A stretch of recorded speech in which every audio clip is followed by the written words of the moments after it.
This episode of the Higher Level Podcast is brought to you by Itgel. Itgel are a CBD company who provide 100% organic and vegan products. If you pop over to their website, itgelcbd.co.uk, pop in the promo code HIGHER10 and get 10% off your first order.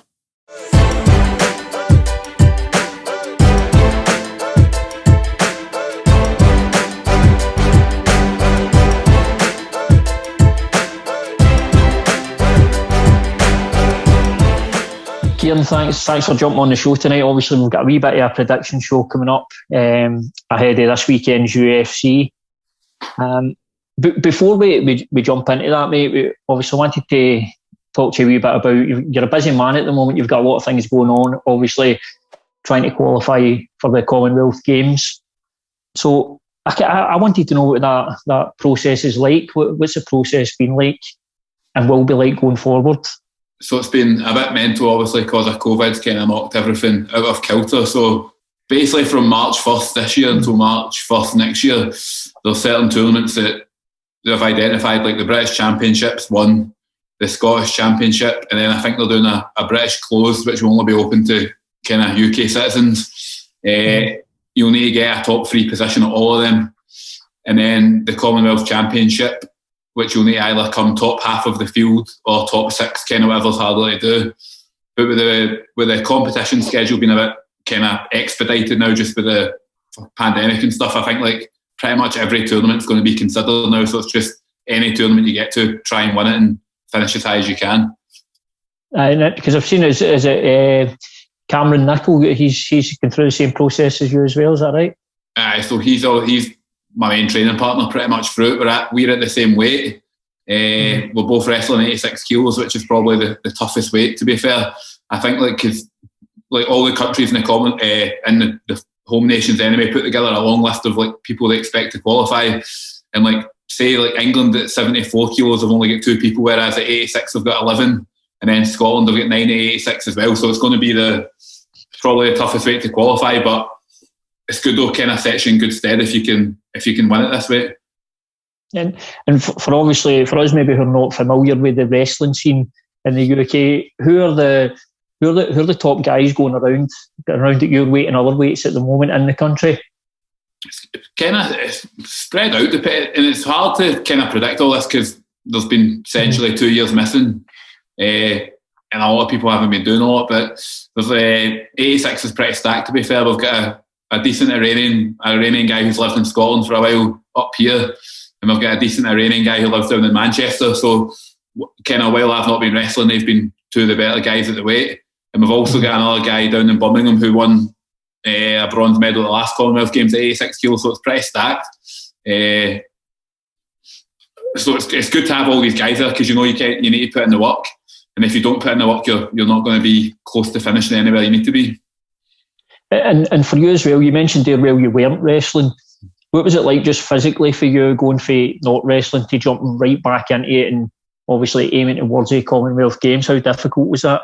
I think I kind of started back, like I won just before everything shut down, like I won the Scottish Championship and stuff.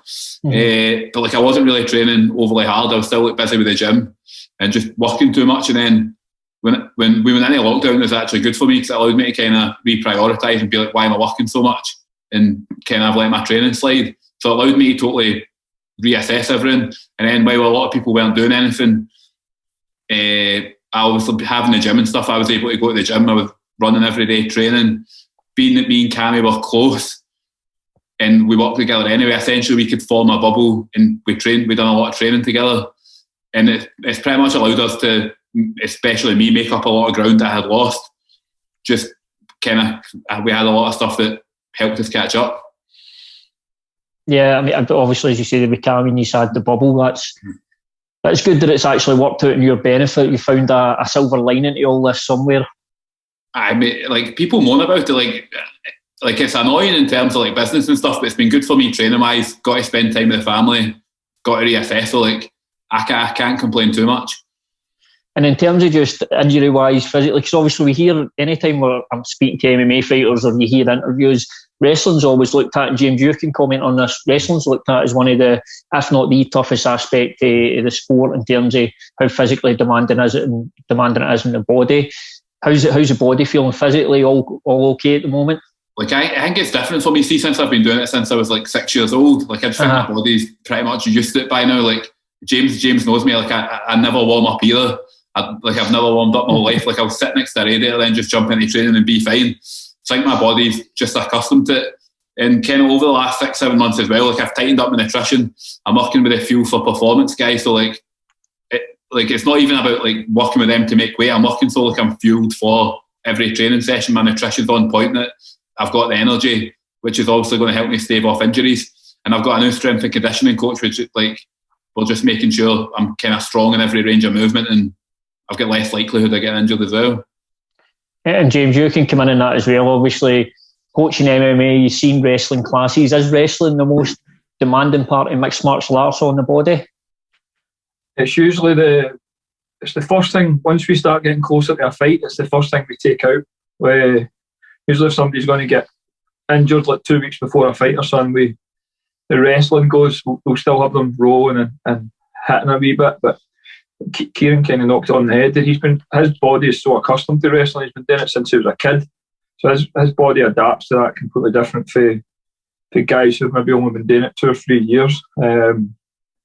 Even see it by the way Kieran will walk into the gym and he's kind of slow and not slow, but he walks in just like somebody who's been doing athletics for 30 years, slow and that, and then as soon as he goes on the mat and wrestles, it's like a switch goes off. His body just, everything's fast and smooth and efficient. It's what happens to you, man. You see it quite a lot with elite level martial artists guys. It's like the everyday movements and stuff are a wee bit different, and then they come in and as soon as they start, the body starts doing what it's been programmed to do for so long, it takes over. But it can be a sore on you, especially the level Kieran's wrestling at as well, where it's not like he's blasting through everybody. He's competing with the best guys in Britain now.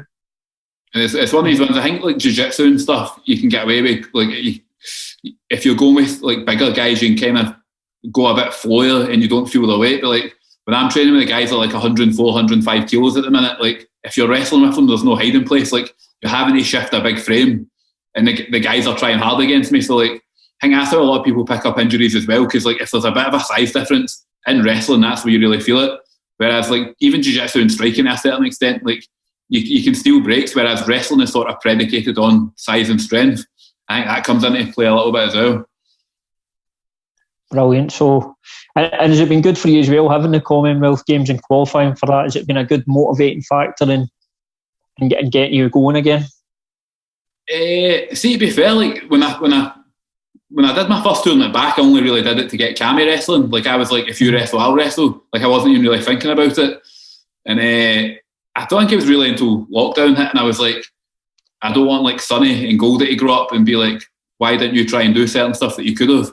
So it was more like I want to show them that you should work hard, and if you're good at something, go and pursue it, rather than, oh, I could have done that and been a bit lazy with it and be like, oh, I had work on, I had this and that. Yeah, perfect. And so we'll obviously wish you the best of luck in qualifying. We hope you make it to the Commonwealth Games, mate, and we'll move along into, obviously we're going to be talking about UFC 262, headlined it's Oliveira versus Chandler. Before we get into that, there's been a few things happening in the MMA world I wanted to get some thoughts on, so I'll spring this one on you, James, because I never spoke about this beforehand.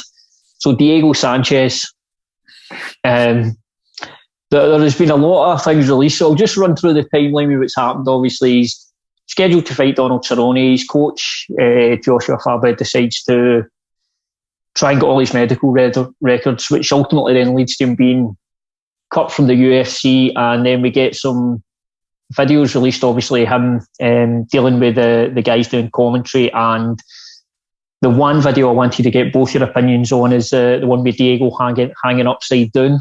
So if you two don't mind picking your way through some of that and give me your opinions, I would love to hear them. That's Krav Maga. That's what that is. That's advanced Krav Maga training. So Cowboy's lucky that Diego never turned up, because he'd have found somewhere to hang upside down and weld him. That looks to me like that's a guy with mental illness, and Diego,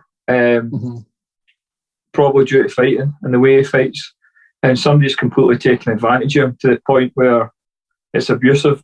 It's hard to watch. You would hope somebody, if that was happening to any of my pals or somebody I'd trained before, then 100% I'd be getting involved. I'd try speaking to them first, to the fighter, and failing that, then you'd have to do something about this Joshua Fabian guy, because that isn't normal. I don't know why the UFC's not done something behind.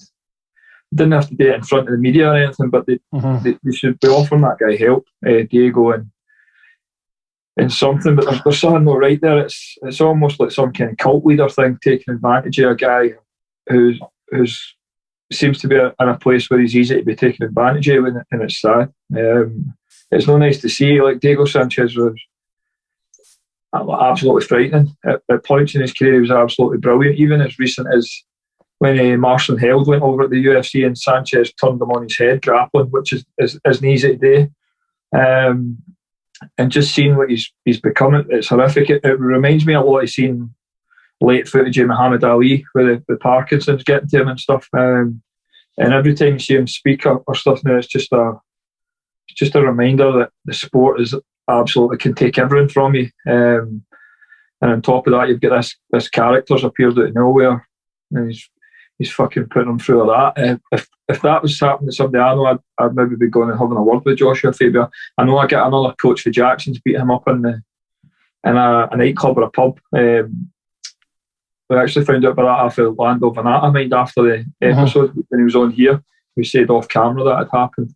I think Joshua Fabian's threatened the guy with his death touch or something, and the guy just fucking leathered him.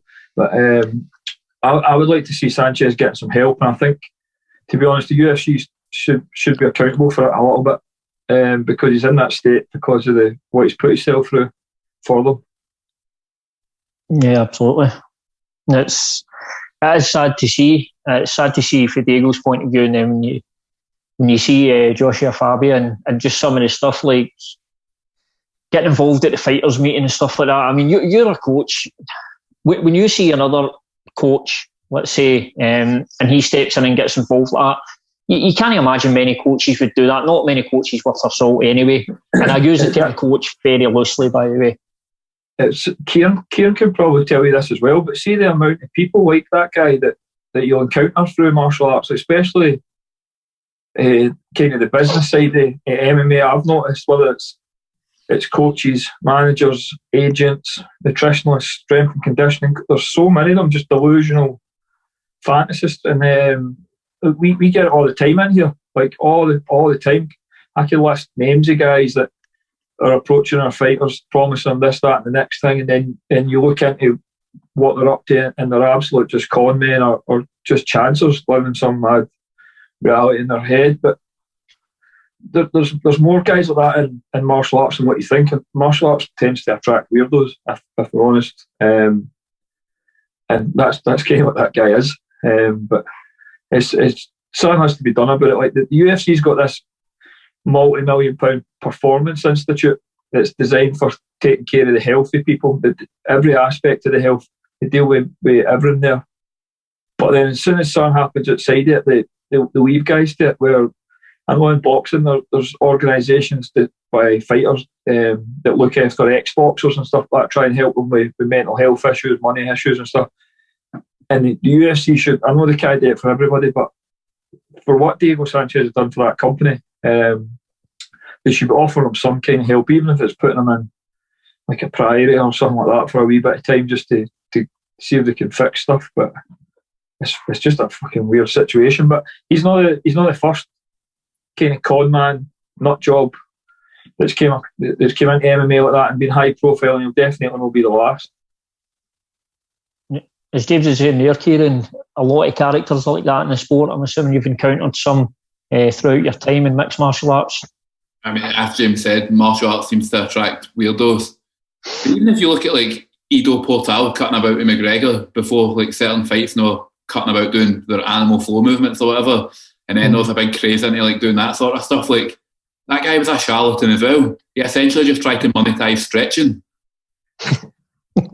That's what you're dealing with. Like, somebody, like, people just try and come along, and like if they've got no substance to them, they'll just try and like hang to a little niche and either make money or try and make a name off it. And it's constant, like the amount of people we've seen over the years that just like have jumped on a bandwagon and been fucking useless is unbelievable. Just unfortunately, this guy is attached himself to a legend. And the other thing as well that doesn't help Diego with the UFC is, I'm sure he's probably seen the back and forth between Dana and Fabian as well. But I think I feel the UFC have got a lot to answer for. Like, I feel like Diego's undoubtedly got brain damage, because like you're talking maybe 2-3 years ago, like Diego looks as if he needed help, and you could have argued that they had to take him out the firing line and try and give him some help because his behaviour was like strange, to say the least.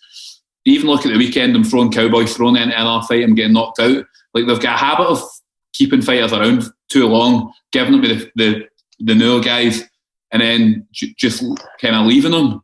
Like, there should be a system where if you've got concerns over someone, you need to have like some place where they can go and then get the help they need. The company sold for £4 billion.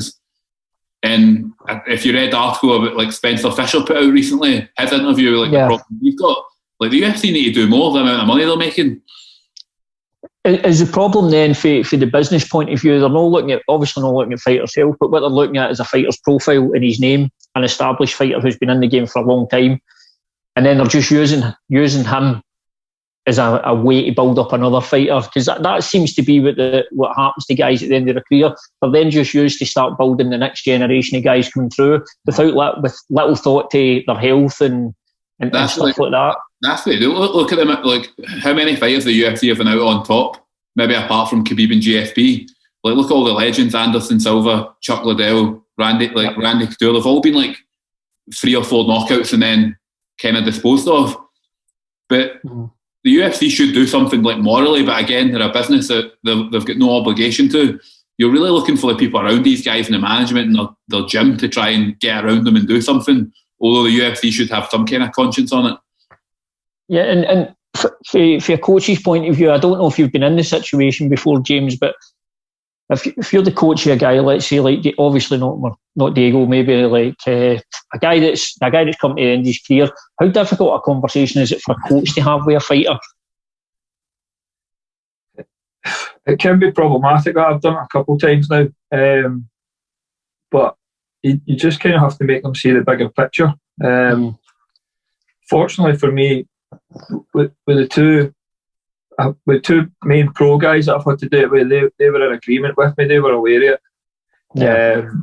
A couple of guys it's been amateur guys, and it's more been a case of, look, this, I don't think this is for you, and it doesn't mean that you have to stop doing martial arts or whatever, but you have to find a different way to your goals and whatever. But it is a hard discussion to have with these guys, because we've talked about this before. You're taking like a massive part of their identity away from them. Like, these guys are first and foremost, they're fighters, whether they've got a family and businesses, whatever else. It's like you're taking that away from them, and there's not really much can replace it. So it is a problem, and I think obviously I've not dealt with guys like in the limelight are making the amount of money that Diego Sanchez is making, but the guys I'm thinking are both were elite level professionals, champions and stuff. But I think the guys had enough trust in me to take on board what I was saying, and I had enough trust and probably care about them that much that I had to put my point across in a way that they believed that type of thing. But they're not making the money that Sanchez is making, and if he's making money and a coach is getting 20% of it, or the gym's getting 20% and stuff, these guys have got no hassles in sending these guys back out and taking 20% of $180,000 every time he fights, and not really giving a shit about what happens to his brain or what his standard of life's going to be like for the rest of his days after he's done fighting. They don't care, because it's just it's a money making thing. Yeah, absolutely. And obviously we just need to wait and see how this one progresses, but at the moment it's not looking too good. So then obviously moving on to UFC 262. Got a fun card coming up, and we'll get some predictions on the main card. But just one fight in the pre-land card I wanted to get your thoughts on. Obviously, because we've got a UK fighter and the guy who's been on the show. James, we've got Mike Grundy, Lando Venata. You don't need to give me a pick on this fight. What do you think about the fight itself? You can go first, Kieran. Kieran knows Mike Grundy. I think it'll be a really good fight. Actually, I think it'll be exciting. I think Lando Venata's got a really exciting style, kind of always like brings the fight and stuff. But like in a fight like this, I just think Mike, like over a 3-5 minute round fight in a scoring system, I just think Mike Grundy's gonna tend to outscore him on it. Like I just think he'll push the takedowns. He's obviously coming from a really good wrestling background. He's super athletic and explosive. And I also think his striking's probably clean enough where he can avoid the flashy stuff, getting the takedowns, and just kind of outpoint Lando throughout the fight. Like I don't think it could be a 30-27, but it might not be wide. Like I think every round can be close-ish, but I think Michael just managed to just outscore it as the fight goes. And if you look at his last fight, he's done very good against that Russian guy as well, who I rate quite highly. So it'll be interesting to see him in this one. James? I think that's a great fight. I don't know why it's not on the main card, to be honest. Venata actually is a Division 2 wrestler, was what we get told. So I think people always think of him as a kickboxer because he like the McDessie knockout and stuff like that, and he's actually quite a solid wrestler. So I think it'll be close with Kieran saying that. I also think I'm edging towards Mike Grundy winning it on. I think even though Venata's dropping to featherweight, this is his first fight at featherweight, I still think Mike Grundy's a bit more physical than him. I think he's got a really good fight. If Lando can stop a couple of Mike Grundy's takedowns, then it's going to be could be a similar fight to the Evolov fight, the Russian guy, when he started stopping Mike's takedowns and then he started picking him off with strikes. It changed the dynamics of that fight a wee bit. But if Venata can't stop those takedowns, I don't see him getting back up for underneath Grundy. And I can see Mike chasing like head and arm stuff. I think it's an excellent fight, man. Whoever controls the wrestling is going to win, like most other fights. But I'm also kind of leaning towards Grundy a wee bit, just more on athleticism than anything else. And I'll stay with you on this fight, James. So kicking off the main card, we've got Edson, Barboza, and Shane Burgos. That's got the makings of a good fight, that one. Give me your thoughts on the fight and which way you're leaning there under the dueling betting system. That's another good fight. I like both those guys. I'm going Barboza doesn't do well on the back foot. The key to beating him is pressure, and that's what Shane Burgos does exceptionally well. I think even going back and watching his fight with Makhachev and stuff like that, he was backing him up.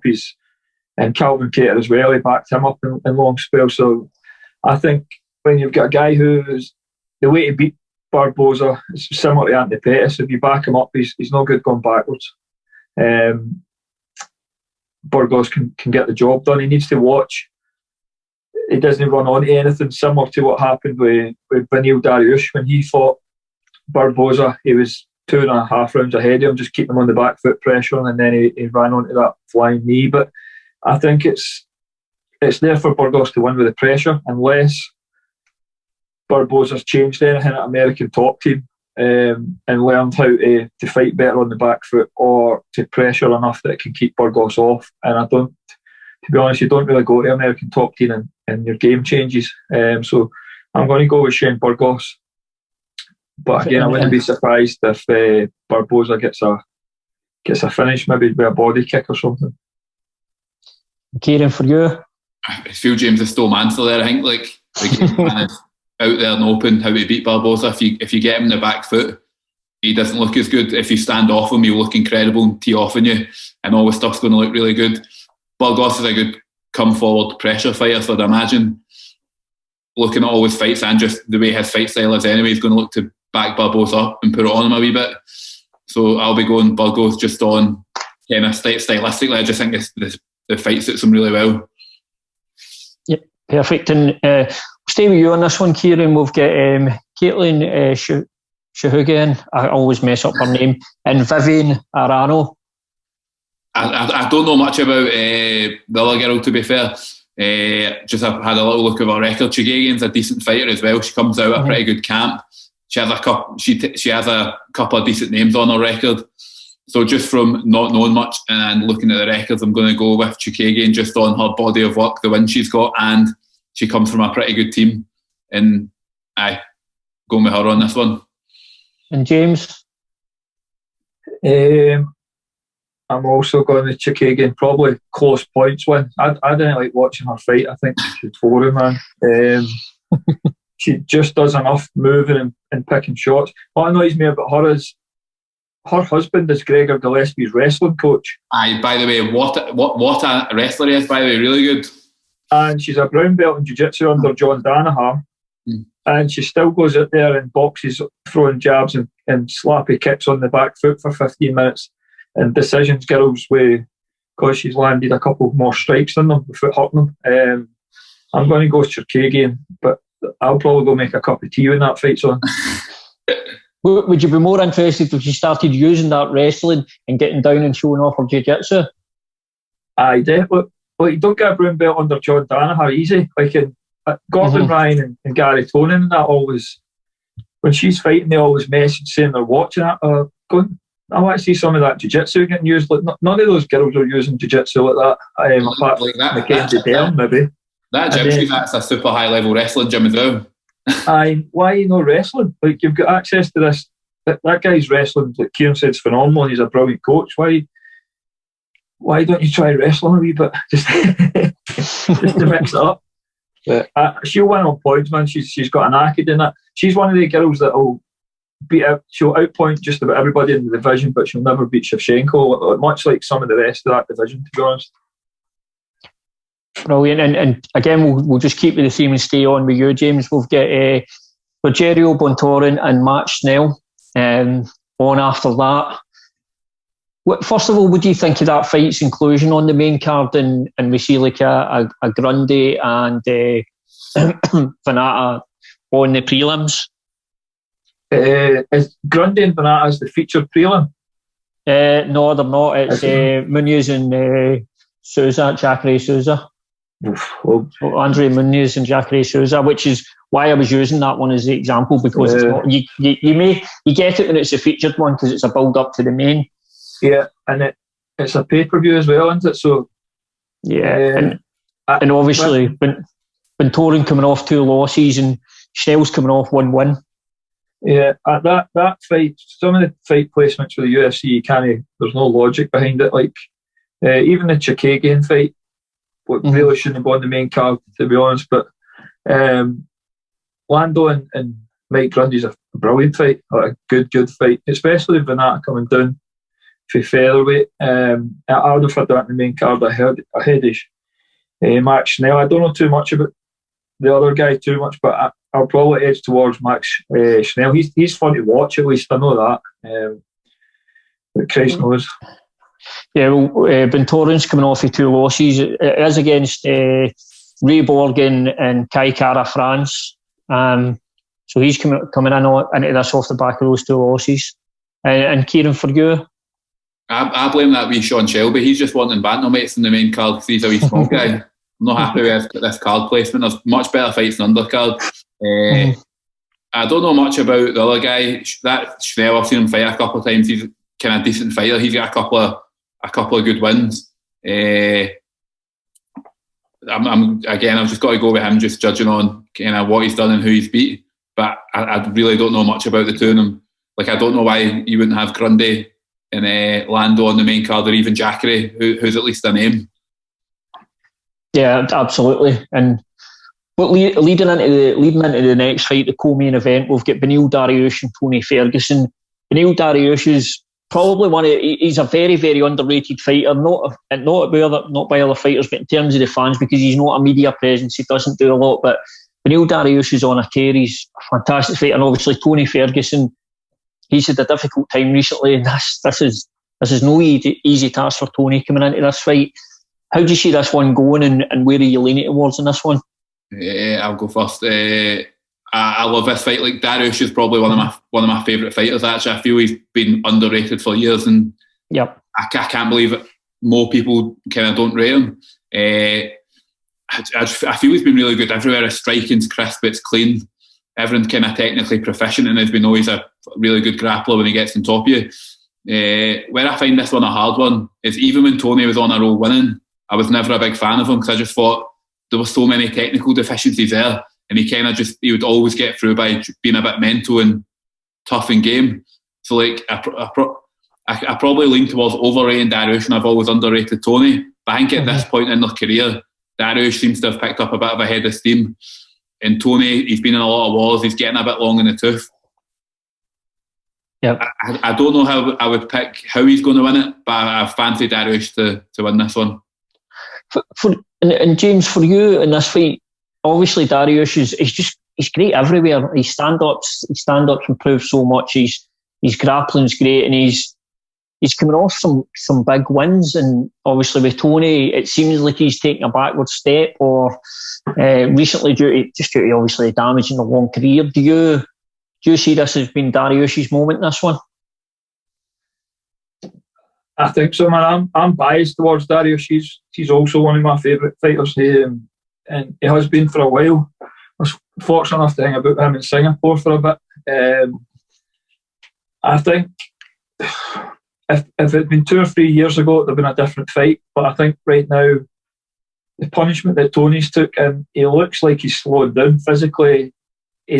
I think some of the fights before, he's got through them. He's beat guys that are probably, in fact, he's beat guys that are technically far superior to him on physical ability and just being tough. And I think that's kind of been beaten out of him a wee bit. It looked like it was really evident in the Gaethje fight, like he was still taking shots and that, but he started turning his back, and then he looked a wee bit lost in the Oliveira fight.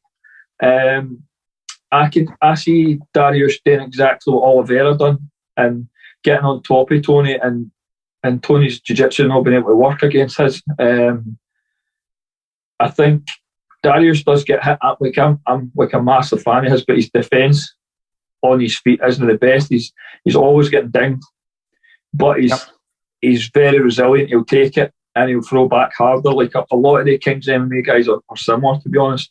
But I think the decline in Tony is really evident, and it doesn't look like the momentum right now is on Dariush's favour. He's on a great run. If you look at his record and take that Alex Hernandez fight out, it's incredible. Like, he was on a good run before that.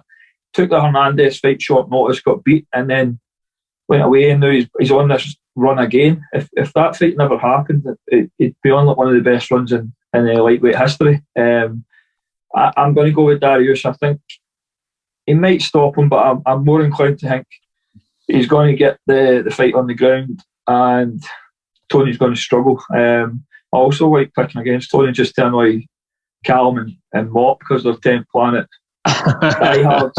And I'm still waiting on 10th Planet Jiu-Jitsu revolutionising MMA, because Tony's been winning with hard punches and wrestling and a darce, which was in Jiu-Jitsu before 10th Planet was invented. One of the things that I think will actually come into factor in this fight as well, like, I feel like Tony's jiu-jitsu is quite gappy. Like, he's good at submissions, but like, if you've watched him in previous fights, he gets mounted, he can't get people off. Like, I don't think his jiu-jitsu is actually fundamentally sound. Whereas if like Dariush is like proper fundamentals, like he'll pass well, we hold position. So like, it wouldn't even surprise me if he gets on top of Tony. He could sub him. Yeah, it's gappy. His game is gappy. Even his striking's gappy. Like, he's landing shots, but he's for so long he's relied on being able to take a shot to get him back. And then when it came to the Gaethje fight, it just never happened for him. And I think Dariush has definitely got that thing about him where if you hit him, he's going to hit you back. But his game is exceptionally gappy. It doesn't look like he can pass guard. If he gets guard, it's not like he's going to get back up. He'll just throw up submissions. And his guard retention and stuff like that, even like, it's just non-existent. So I think when Dariush has got some of the best grappling for MMA on the mat, like, his guard passing is phenomenal. He's going to threaten with submissions to the top. He's going to turn your back. He's going to take your back. The first time he gets a sniff at the back, he'll be on it. I hope it goes to the mat. I want to see it on the mat. But it's a good fight. But I think, again, if it was Tony with that chin that he had back when he was meant to fight Khabib and he hadn't lost and stuff, it would be a completely different proposition. But it looks like the miles on the clock have caught up with him. The punches, probably the mad sparring fights, the way he trains, and so on and so forth. I know he's been training with Freddie Roach for this, so he's obviously trying to fix his boxing. But Dariush is at one of the best gyms in the world under Rafael Cadero. The system there fits him, and I'm going to go with him, I think, man. Perfect. And that leads us into, obviously, the main event. Oliveira versus Chandler for the title. First, what do you think of the fight, James? It's a weird fight, isn't it? Like lightweight, the most stacked division in the UFC, and it's Michael Chandler, who's had one fight, and Charles Oliveira, who about not that long ago couldn't win a fight, struggled to make weight, and now he's in a position where he's fighting for the belt in the biggest division in the sport. It's a fascinating fight. I just have this underlying feeling that Charles Oliveira is one of the guys that will never be the champion. He's brilliant. I love watching him fight as well. He's up there with Dariush for me. He does stuff that nobody else can do in the way his jiu-jitsu is. He's fixed his striking. He's an underrated wrestler, especially against the fence. Like I really like watching him fight. He's one of the guys. If you want to watch jiu-jitsu and MMA, he's the guy that you want to watch. Yeah. But I just have this feeling that Chandler just seems like a winner. Do you know what I mean? He's got that mentality where he's probably won at every single fucking thing he's done in his life. I don't know whether it might just not be his time or not, but I just have this feeling that Charles Oliveira is one of the nearly men. He's one of the guys that could have been the guy, but if he falls short here, then that's him done. He was calling for a featherweight title fight for so long and never got near it. And now, just because of the way things has happened with Khabib retiring and then Dustin holding off for the McGregor fight, these guys have found themselves in a position to fight for that belt. But I would like to see Charles Oliveira win, but I've got a feeling Michael Chandler will probably beat him. Let me ask you a follow-up question on that then. Does Michael Chandler deserve to be fighting for the title? He does, just because of the body he's worked before he came. Like, as much as Bellator's not that great, and if you look at most of the divisions, the top fight, one or two fighters in each division is pretty good, but the rest of it is comparable to most regional shows. But Chandler was like a massive standout in Bellator. The way he dealt with Dan Hooker was impressive, but I don't think that you don't need to be that smart to realise if they wanted to make Conor and Dustin for that belt, if that would have been the fight for the belt, or obviously if Khabib hadn't retired. It's just the day two guys are the next two on the list who are coming off wins, I think. I think Oliveira's more deserving of it than Chandler. If Gaethje had maybe took a fight after losing to Khabib, it might be a different story, but he's coming off a loss, so it's just how the cards have fallen here. I think it's the only two guys that could have waited and just left the belt vacant for a wee bit and seen what happened with Dustin and Conor, or give Gaethje another fight. I would have rather seen Gaethje and Chandler fight first, and then the winner could have fought Oliveira. But I'm kind of happy Oliveira's getting shot, man, because he's one of the guys that's done everything. And more impressively, he's still improving, which when you're 20 odd fights in the UFC, it's a hard thing to do. Most guys, even by the time they get to the UFC, they're kind of the finished article, or they'll stop developing after a few fights. But this is a guy that's still developing, which is exceptional. So hopefully Oliveira wins, but I just have this feeling that Chandler's got to come in there and win. So dueling betting systems is Chandler. That's where I would use to bet then. All in. All in. And Kieran, for you, same question, I guess. First of all, do you think Michael Chandler deserves a shot at the title after one win in the UFC? I think it's an awkward one. Like, I think there's probably people more deserving. If you look at Oliveira, he's 8-0 in his last 8 fights. Like, he deserves it, whereas Chandler's 1-0. But on ability, I think he deserves it. Like, for me, like controversially, I think Chandler's the only man that could beat Khabib, and I think he was the perfect style matchup for him. So like going off like what I believe he can do, I think he deserves it. But whether he deserves it on kind of what he's actually done's up for debate. Yeah, and how do you see the fight going? It's an interesting fight, but I think if you were to design an opponent that would be hard for Oliveira to fight, it would probably be Chandler. Super athletic in the feet, good gas tank, like a powerful wrestler. Like there's no chance Oliveira's going to stop Michael Chandler taking him down. And although Oliveira's obviously very dynamic off his back with lots of different submissions, like I just think he's a big, powerful unit. Chandler, if he gets on top of you, he's going to be hard to shift. Like I don't know if you're actually going to be able to create many moments to get a submission. So I think style-wise it's going to suit Chandler, but Chandler always worried me in the past because I felt he was very reckless in the feet and sometimes he could get caught and put in a bit of trouble. But if you look at his last fight against Dan Hooker, he looked a lot more clinical, looked a lot more composed. So I can't even really see him running into anything. Like for me, it's either Chandler on points or I can maybe even see Chandler stopping him kind of in the later rounds. I can see. I think if you look back at both the last losses, I think if Oliveira comes out and starts calf kicking Chandler the way that Primus did, would be something I would look at. I don't know why Dan Hooker never done that, to be honest, because he's no changed his stance. He's still moving the same. He's still quite heavy on the lead foot and stuff. I don't know if he's got triggered counters waiting for that. But on the flip side, I think the last fight that Oliveira lost was Paul Felder sitting on his guard, elbowing him to unconsciousness. I could see Chandler doing that to him. So there might be something in those two last losses for the guys. Brilliant. And so that's us covered the main cards. Just a couple of more questions and then we'll wrap up. First one in the lightweight division. Looking through the lightweight rankings in terms of the top 10 and that, a lot of the guys in there have now been in the UFC for quite a long time.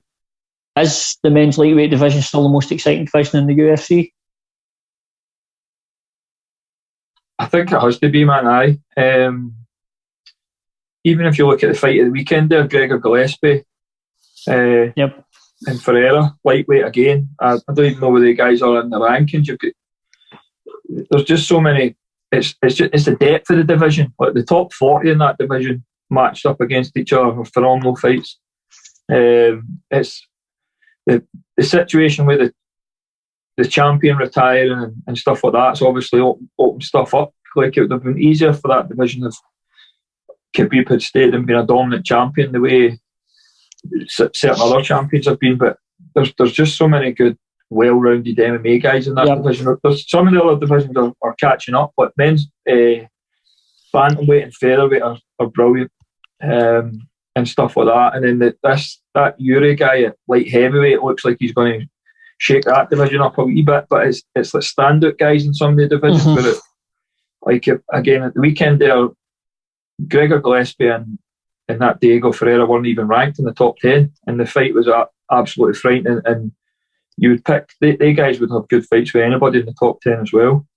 And I've got a name for you. Just tell me if you think future UFC lightweight champion, Islam Makhachev. Oh, I love him. I think his style's really good. But he just can't ever seem to put together like a run of consistency. Like there always seems to be pullouts or like inactivity between his fights. Like I think skills wise, like he would be a nightmare for most of that division, especially a lot of the guys up the top of that division at the minute. But it's just a case of whether he can get in the cage and put a consistent run together. And James, what do you think future UFC champion? By all accounts, he's like for what you hear for training, he's dominating Khabib and stuff like the reckon he was having his way with him. I think he's looked pretty solid in his fights so far without ever being exceptional. But it's kind of similar to how Khabib came up. There was gaps in his career with injuries and visa problems and shit like that as well. So it seems to be, at this point in time, it seems to be mirroring him. And then Khabib had quite a lot of fights in the UFC before he got the title, and then he's only defended it 3 times and then left. So I wouldn't be surprised if Makhachev follows a similar path. But on what he's done so far, it looks like he could beat just about anybody. I'd like to see him fight Gregor Gillespie. I think that'd be a test for him. Again, in that division, there's so many good fights. But I wouldn't be surprised. It seems like he's touted to be the next champion. I think Khabib's took on the role as his head coach and shit. So yeah, it seems like that's the plan. I reckon he's probably best grappler in the UFC. Like in terms of winning a fight grappling. Yeah, no, I mean, out with that, he's just had that one blip in the UFC, the TKO loss to Adriano Martins, but out with that, he's been pretty much perfect all round. Yeah. Well, we'll finish up on that, lads. Obviously, for anybody watching, remember if you lose your house, your car, your wife, contact James. Just leave a comment underneath the podcast channel on YouTube, and he'll reimburse you for everything. He's don't have to start paying back these bounce back loans for another month, so get as much spent as possible. Just chuck it on. Thanks for coming on and doing the show, Kieran, and obviously best of luck with the qualifiers for the Commonwealth Games. Cheers, lads. Cheers. Right, thanks very much, lads.